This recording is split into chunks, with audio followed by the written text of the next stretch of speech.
હર હર મહાદેવ મિત્રો, સ્વાગત છે તમારું આપણી યુટ્યુબ ચેનલ ગુજરાતી વ્રત કથામાં. આજના આ વિડીયોમાં હું તમને વ્રતોના મહત્ત્વ વિશે ઘણું જ સમજાવવાનો છું.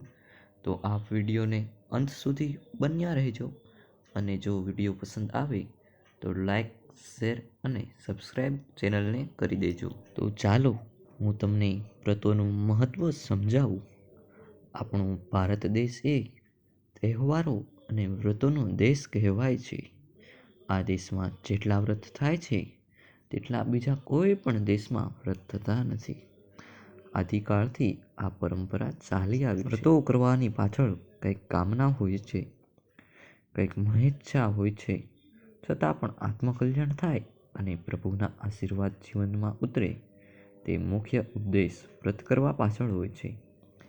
વ્રત કરવાથી મનને સુખ શાંતિ મળે છે અને શ્રદ્ધાપૂર્વક કરવામાં આવેલું વ્રત કદી પણ એળે જતું નથી.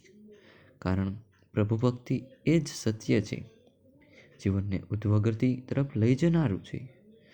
જો તમે ગોળને અંધારામાં ખાઓ કે અજવાળામાં ખાઓ તો પણ તેનો સ્વાદ તો ગળ્યો જ લાગે છે. તેમ જાણે અજાણ્યે પણ વ્રત કરવાથી ફળ મળે જ છે. ભગવાનની ભક્તિ કરનાર પર ભગવાન પ્રસન્ન થયા વગર રહેતા જ નથી.